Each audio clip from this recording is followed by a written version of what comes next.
Hi, and welcome to this episode of the Successful Franchisee's Beautiful View.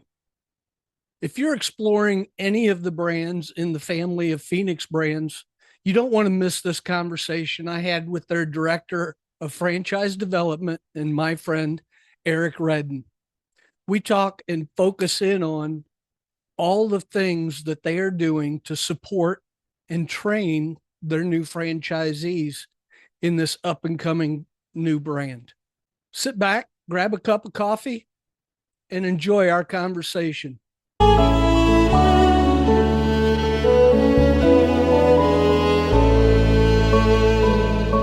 Welcome today to today's episode of the Successful Franchisee's Beautiful View.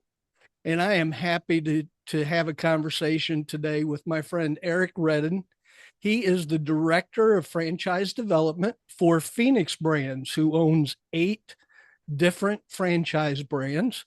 And Eric, welcome. It's good to talk with you again. Thank you, Luke. I appreciate the invite here. Yeah, absolutely. Let's dig right into it with Phoenix Brands, and tell us a little bit about what a prospective franchisee can expect once they sign that franchise agreement. How does Phoenix Brands support and train this person to be as successful as they want to be? Sure. Well, every franchise group's going to have a lot of the same training tools, right? There's some sort of initial training program you go to prior to training school. And then you're going to be in a training school program. And then ultimately you get into the business and you've got some operations people that's going to be assisting you, some marketing people that's assisting you as well. Now, we have a lot of those factors with Phoenix. However, we like to dive a bit deeper into those levels of support. And what I mean by that is our initial training is called the Right Start program. So prior to you coming to our headquarters in Livonia, Michigan, we're going to go through a checklist with you of everything you need for the business. It's your DBA, it's your bank account, it's marketing plans, your website, everything being built out. But we also start looking at staffing. Do we have those staff and those key players put into place prior to you coming up to Michigan? And if you do have those in place by the time you come up, are they coming with you? Because we want to be able to provide them that training.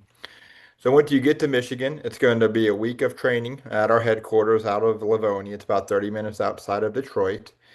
And then after training school, when the real fun begins. So you get one of they're called estimated sales leaders, an operations advisor. There's different roles and different titles for our brands, but it's going to be that person that's connected to you through the longevity of your business, coaching you sometimes on a weekly basis, sometimes on a monthly basis, depending on your experience of how to make your business better.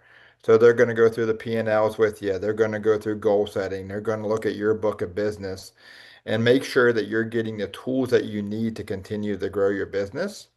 But some of those things that we do on the back end, Luke, that makes us a bit different is we actually have an internal recruiting and retention program. So we actually have an on-site recruiters that vet and qualify those staff for you. So whether it's Spray Foam Genie or Steel Coated Floors or Fetch or Furryland, they're going to put those job ads out there. They're going to make sure that they meet the initial qualifications. And then we introduce them to you to make that final decision if it's going to be a good cultural fit and hire for your company. The other thing we like to provide is what's called our administrative services. And that's where we take all the back end bookkeeping and paperwork off of your table. So often business owners that get into business for themselves for the first time, they may have never seen a P&L in their life. They uh they probably get scared if they log into QuickBooks and they have to start thinking every time I run this credit card, I've got to figure out how to itemize it. We do that for you. So not only do help with the bookkeeping and the payroll, we also help out with tax filing when that time comes. Because our goal is how can you get out there and keep building your business? Let us do the things behind the scenes to help you. And then one thing I will give a shout out about our operations and our team that's supporting the owners. I love this because most of our ops team have all been in the shoes of a business owner at some point. They not only own businesses, a lot of them have owned franchises, and they've been in the shoes to where our new franchisees are sitting before. So they understand what they're going through and they want to help them through those problems. And I'm very proud of the programs that they've put in place because they've put in a lot of places like our National Sales and Marketing Center for the pet brands that qualify those leads and they help book those appointments. We have people on our home services side that will actually go out and do and assist with the bidding on these large corporate projects that might be a bit intimidating for a first-time home buy for a first-time business buyer. So those are the tools that we can provide that really shows that level of depth and support to all of our franchisees that come into the system. And correct me if I'm wrong, but it sounds like you have business training baked in along with the operations and the everything else. It's kind of tied in with that. So often I hear franchisors say, "Well, my franchisees are excited and passionate about the brand that they're doing and the delivery.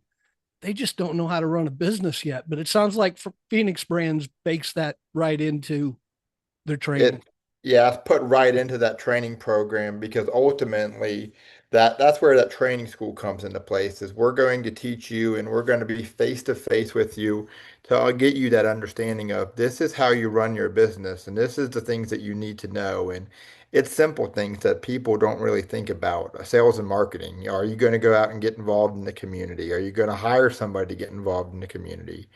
How to post on social media, why it's important to respond to Google reviews. Those simple little things that add up to big things down the line. That's part of that business training that we bake into the initial training school, and it's something that we carry out through the longevity of the business. Outstanding. And something you touched on was the national marketing and advertising that Phoenix Brands does for its local franchisees. Tell me a little bit more about that. How does that work and what kind of leads would somebody in a local market expect to get from the national efforts? Absolutely. So a lot of that's going to come into the digital advertising. If you start talking SEO and pay-per-click campaigns, and I'm not a marketing guy myself, and I'm not sure if you are, Luke, but if I start hearing those things, my head starts spinning. I've been in marketing at one point, but from my marketing career to now, it's a whole nother world. We're out there making TikToks these days. So everything is so different and it changes so quickly. That's why we have an internal marketing team that's constantly looking at that. They provide things like a marketing calendar of when you should be posting on social media and ideas of what you should be posting about social media. They take care of the website. They do SEO and pay-per-click campaigns for you, and they help manage that to drive traffic to your site so you can get those digital leads. And then that constant monitoring of the Google reviews. I mean, Google's algorithm is changing almost every year at this point. What was happening last year with the world of AI and people were doing blog posts and it was driving traffic to your site, Google's put a stop to that. So now it's all about how do we get how do we get the good feedback and how do we go for those reviews? And some of that's going to be more of that localized marketing, but it's part of that follow up with the customer that we highly promote. So that's what we do from the marketing standpoint from a corporate. And then we teach that benefits of that still the down home grassroots marketing in your community is never going to go away. There's something about being present in the community that you serve and letting people know that you're not just, fly by night company, you're coming in, you're doing a job. If you're in a community, you're servicing that community. I'll share if you don't mind, just a real quick example of one of our locations, and this is how you promote that. So, steel coated floors, we had a location. This was about a month or so. I was out visiting their location, and they were doing some epoxy floors in a nice garage out in Indianapolis, and it was a cool project they were working on. I come to find out that was their seventh house that they've done in that community because of the steel coated floors trailer sitting out in front of driveways and they got there in with a realtor. And then it just happened people driving by and scanning a QR code or another realtor or another home buyer. And I mean, one job led to seven, which is just amazing to see. And that grassroots marketing is a huge thing. Putting out that yard sign, having that trailer present. We don't want to tuck our rigs and our trailers and our vehicles behind the house to get the job done, put them front and center. We had another location they were doing, and you'll like this with your background, they were doing spray foam for a firehouse. Where was that rig at the entire time? It was parked right on the main thoroughfare. And I think the rig was almost as big as the sign for the firehouse, but that's okay because it people were stopping and they were seeing what was going on. And every other maintenance truck and construction company that was there was parked on the side of the building and tucked away. Partially, we needed to be up front, so we could get actually access to those doors and do the spraying. But also, I was like, from a marketing perspective, this is just thousands of cars going through over this 8 hour day, seeing Spray Foam Genie in action. So that grassroots marketing is always going to have a piece of importance in this business, no matter how big digital marketing gets or what Google continues to do to change. We still want to provide that. And Hmm. then social media, we do social media posts on behalf of owners as well. And we encourage them to make their own post, make localized content that their customers are going to enjoy seeing too. Sure, sure. And what part do networking groups play for your local franchisees, whether it's BNI, Network in Action, or even the local Rotary Club? Yeah, there's so many of them, and it's really a preference thing, right? Because every networking group has their own set of rules. Some you've got to be there on a religious basis, and it's every week, and you've got to come with referrals, and others it's come as you are, and some are just networking hours. It's you come and you grab a couple of drinks after the day, and you kind of rub shoulders with people. But whether it's you as the owner doing that, or you've got a general manager or somebody on your staff doing that, it's a key aspect because it lets people know who you are within the community. Uh, Most likely that you're going to find that if they don't need your services, they're going to need somebody, they're going to know somebody that could use your services and they're making an introduction. And I don't know how many times it's been either myself or I've been out with a franchisee and we just pop into one of those events and you make some really good connections that's going to lead to future projects. And then it also makes the town just a bit smaller for you. Yeah. And how do you work from a corporate standpoint? Because some business owners I run into are more of the introvert Hmm. and haven't been exposed to what networking truly is. How do Hmm. y'all work with them to help them overcome and to actually thrive in a networking community? That's a great question. Networking has there's a lot of, I guess, buzzwords going around about these days of what it is. And um, I know there's some people out there, I guess they call them card collectors, and all their goal is to get as many business cards and as many emails to send out. I don't think that's networking. So, one thing I would tell to a franchisee or anybody for that matter who's looking to do this for the first time, don't try to be the most, just get the best. And then what I say is just find one or two people who you think will be worth making a connection. And it could be for personal, it could be for business, but make those connections. And if you don't feel comfortable in the beginning going to a networking community or a networking event in your community, look at where you're already at. I'm sure you've got kids in school. Go to the schools and start talking to other parents. If you're involved in a church or a religion of some sort, go to that local house of worship because they've got small groups and they've got things like this. And it's not being that salesperson, but it's just telling people what you do and putting together that 30-second elevator pitch of, I started this and I'm doing this now. And people want to help people they like. So if they've got that relationship with you, that's a good way to get into it as you get your feet wet. Now, if you're that sales guy, you don't have any problem in the world of going out and going to 4 networking events a week and, the church on Sundays and the school and the kids' sports team on Saturdays. But in the beginning, just take it slow and go to the places you feel comfortable as you start to exercise that muscle. And there's a lot of good books in there as well.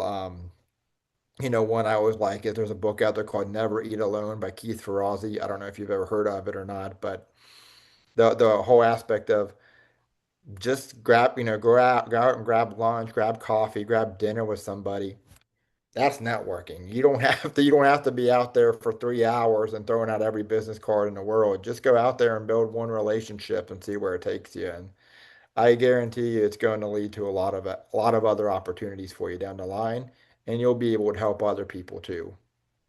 Yeah, thank you very much for that answer. And Eric, tell us a little bit about the culture and the values of Phoenix Brands. You offer those 8 different brands, and you know, some are home services, some have to deal with pets, and then med spa, and I'm sure that your franchise owners run the spectrum as far as Mhm. personality wise and what their passions are, but it all boils down to the values and the culture of Phoenix Brands.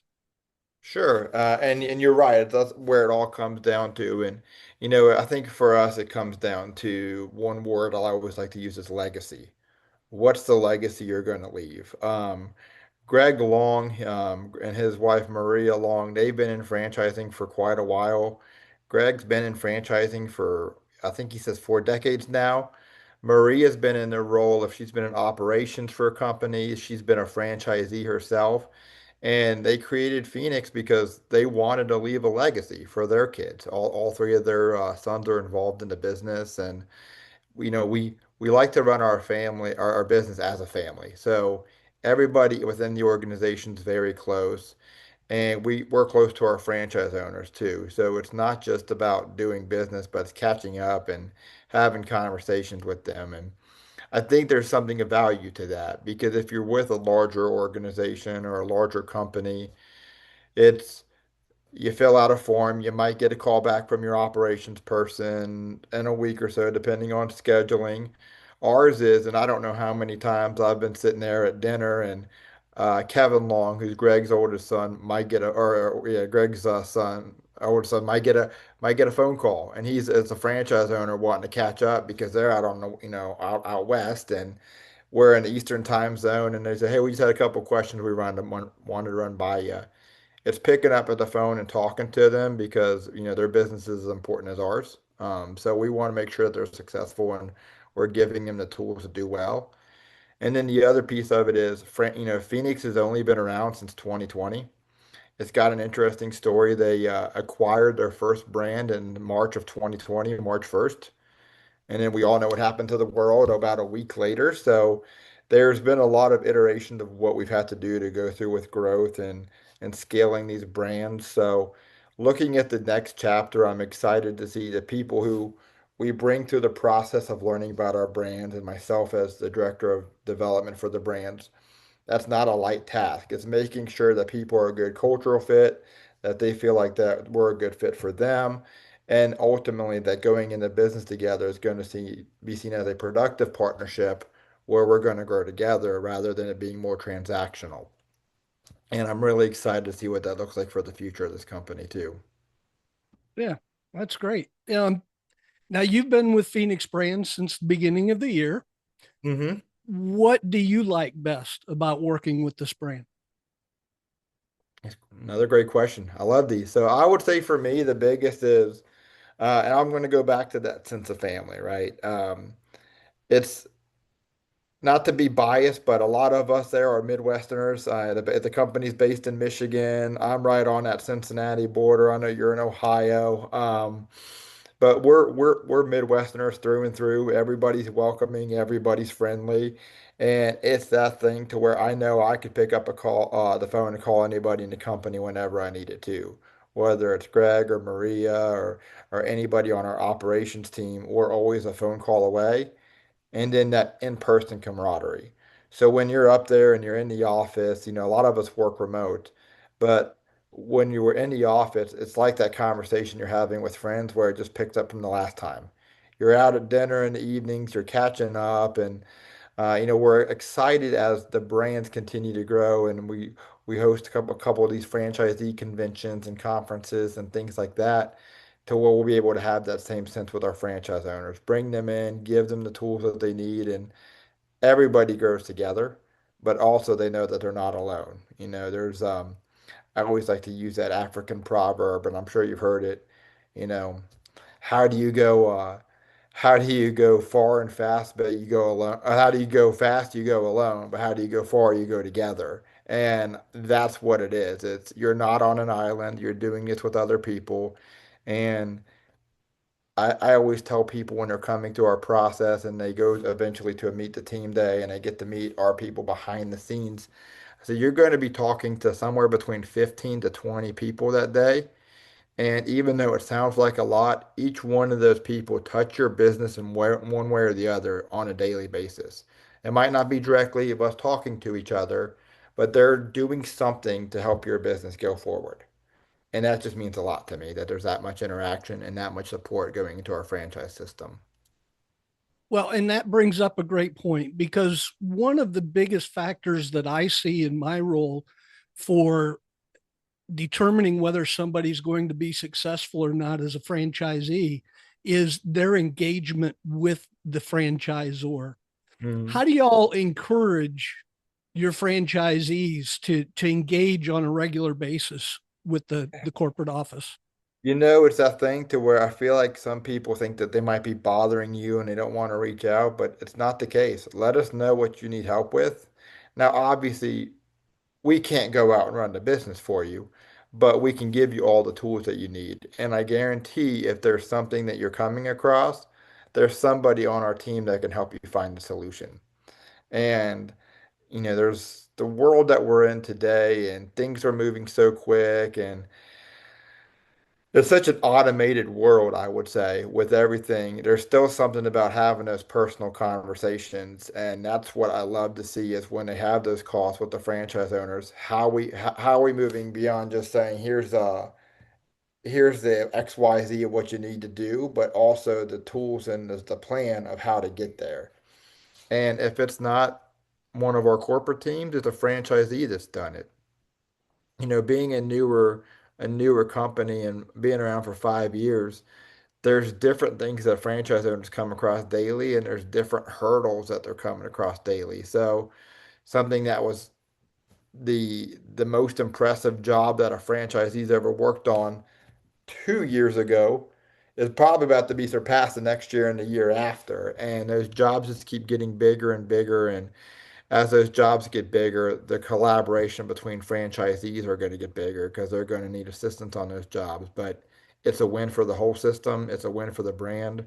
And as the more franchisees come on board, it's opportunities that are opening up to them in different markets too. Mm-hmm. And along those same lines, what is the, for lack of a better term, avatar of your most successful franchisees? Are they corporate survivors? Are they military leaders? Are they um, owner operators who were in the trade business and home services, or all the above? A little bit of both, so a little bit of all of them, I would say. It's the personality thing over everything. It's one of those things where we just want to feel like they're a good cultural fit and that they belong. But from an aspect of, I'll break down each one of those. The military person, the veteran who's coming out and after serving 20 years in, that's no small feat. But they love a good system and they love processes. And you give them the playbook until you operate on this, they're gonna run through a wall to get it done. So I love them for that. The corporate person, they're usually going to be the ones who they're really excited about getting the business started, but they're looking at, I know nothing about business ownership. So they've got the experience of maybe leading and managing a team, but we've got to give them the blueprint on operations of how to go out there and do that. And you'll find that as you talk to some of these people, and it's still going to be those small things of, if it's a hot day, picking up your team a case of water and snacks to keep them hydrated on the job.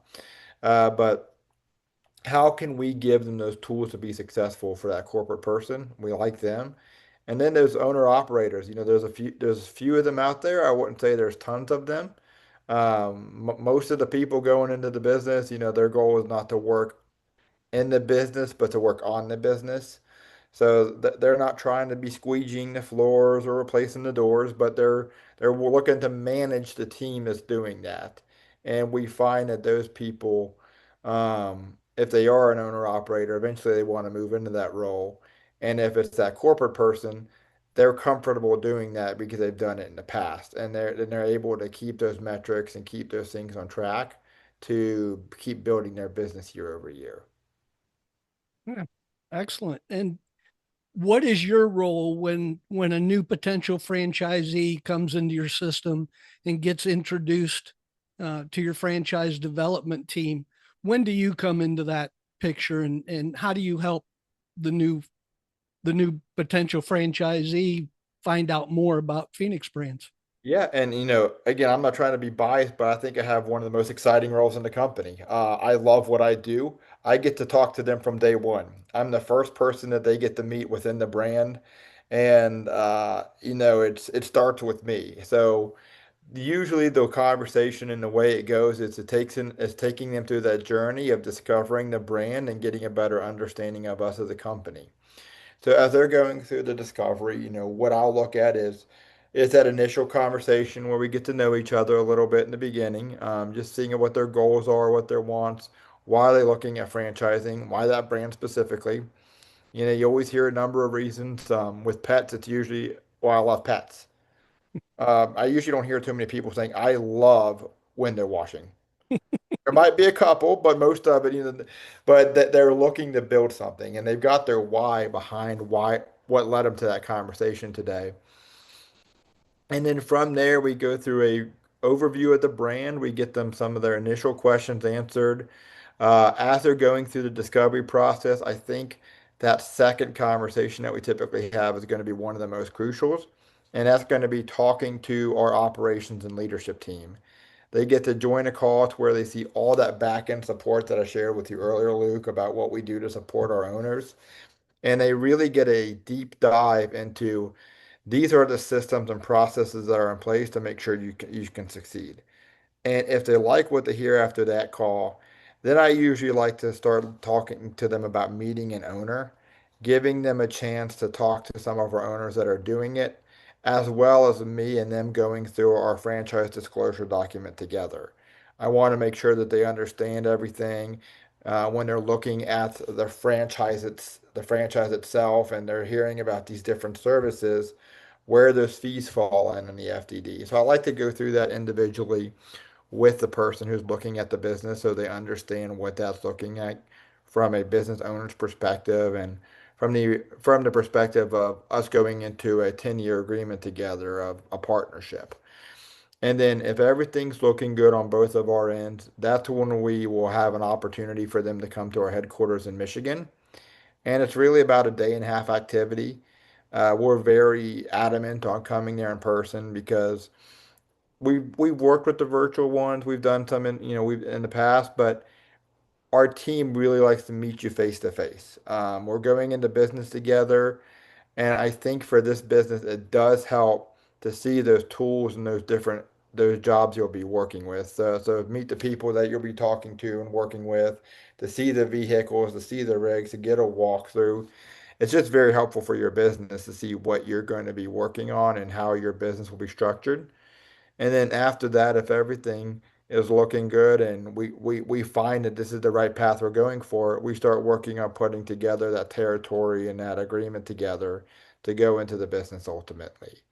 So that's sort of the overall view of the process. But again, taking it back to the initial steps, I love what I do because I get to be that guide through the journey, and you really get to build that relationship. And for me, I think it's important to where after they go into business with us, they're not just completely handed off to somebody else. Yeah, you're going to be working with the operations team moving forward, but I'd love to hear what the owners are working on. How's training school been going? What's it been like hiring the staff? What's a question that you've had that you might not have had answered because you just don't feel comfortable asking it? It might be you've talking to somebody on a weekly basis that are supporting you, but then just me, your memory jogged. And you go, actually, it's funny you mentioned this. I was thinking about this the other day. Can you find this out? Couple of emails and a response later, I'm still engaged with that person, hearing about it as they grow their business. And it's exciting to see them hit those milestones, whether it's starting a business, It's that first year getting through the business because you've done this, Luke. You know how it is. That first few months to a year, you probably question day in and day out. Is this the right decision? Should I have not have done this?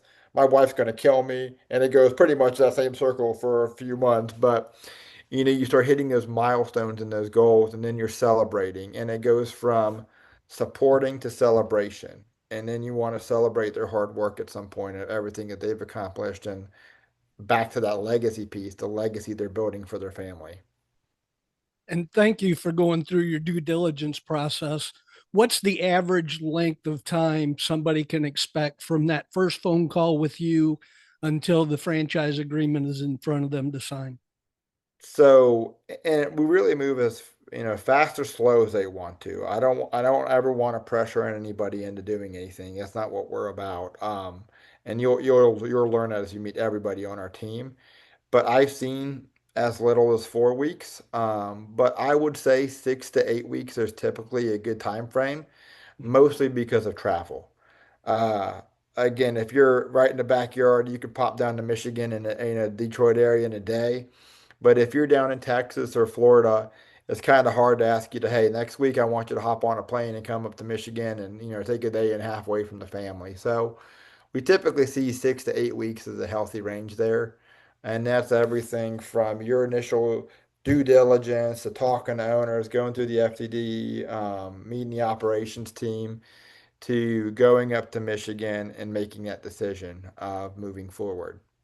Yeah. And that the fine line there is if you're taking too long, you lose momentum. You lose the Correct. emotional drive to get into this because let's face it, people still want to buy, they don't want to be sold.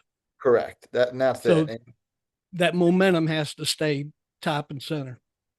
And that's something I'll say, the people who I've worked with and the ones that who've gone up to Michigan and they've talked to the team, that's something I'm very proud to hear them say when they talk to us is, I was afraid. And if you've been in sales roles, you've heard probably everything.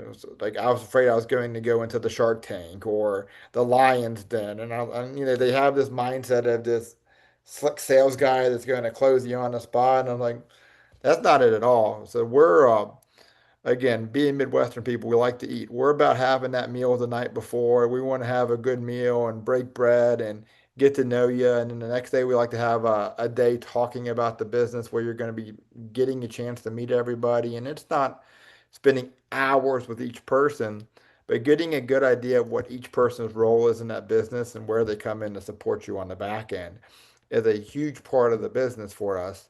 And then at that conversation, saying, do you feel comfortable with us? Do you feel like you've gotten all those questions answered? And if you ever feel like you're being pressured or rushed, please let us know because that's not the point of this conversation at all. It's really a cultural thing to make sure we like each other.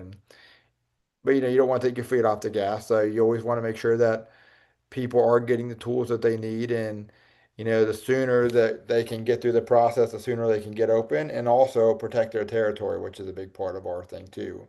The last thing I'd want is you to come back 2 or 3 months later and say, all right, Eric, I'm ready to move forward. And well, sorry, there's somebody that was behind you in the line and they took that market that you wanted. So now we can look at a market about 2 hours from you, but we know you probably won't want that either. Right. So we like to work off their timeline, but we don't want to be pushy, if that makes sense, Luke. Absolutely. It's like I said, it's a tough balance from time to time. What's your background, Eric? How did you get into franchising and what kind of experiences have shaped where you are right now?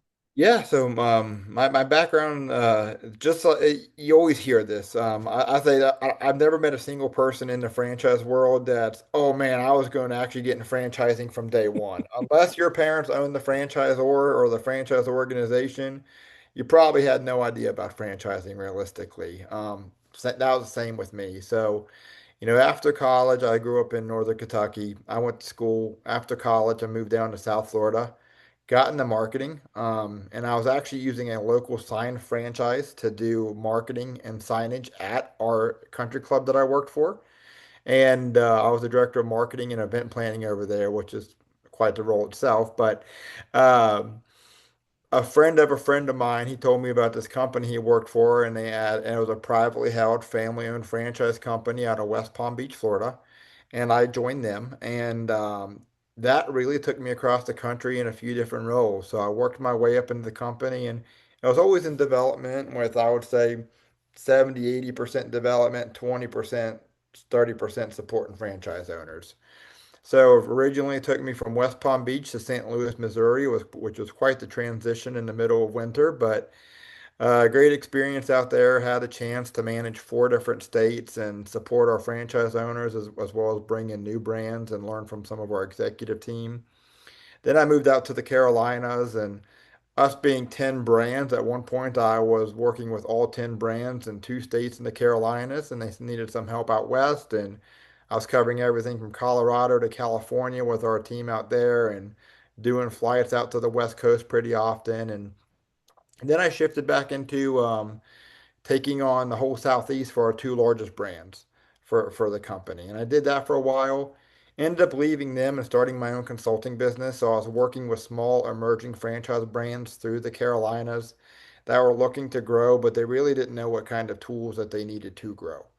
And I know you and I've probably had 1,000 conversations on this one, so I won't go too deep into it, but I was very adamant on helping these franchisors learn how to support owners to where they can continue to scale. They have to take themselves out of that mindset of operating their business and to leading a franchise organization. So I was stepping into fractional leadership roles there, whether it's sales, marketing, training, coaching, working on their franchise side to make sure they had the tools that they needed to do that with. And then at some point, I realized for me, I missed the biggest part of franchising, which was the camaraderie and the growth of learning from other people. So I was going through a couple of things. I realized I wanted to make a change. So I moved back to the greater Cincinnati area to be closer to family. And around the same time, I connected with Phoenix, and that led me to coming up there one day at the beginning of this 2025, getting a job offer, and just realizing how much the company meant to me. So that's where I'm at today, and that's pretty much the last decade of my life in a 2-minute blurb. So there you go. Hopefully I gave you good insight. Well, thank you very much, Eric, and I appreciate your time today. In the comments section is going to be Eric's email address, as long as you allow me to do that, and as well as the Phoenix brand website. So make sure to click those, find out more about Eric and what Phoenix Brands has to offer. And I'm thank you pretty all for, Oh, sorry, pardon? Luke. I'm pretty active on LinkedIn as well. So if you want to put that in there, I'm happy to connect with anybody on LinkedIn as well. Absolutely. And I'll put your connection, your LinkedIn profile down in the comments as well. Thank you all for watching this episode of the Successful Franchisee's Beautiful View. Stay safe and win every day.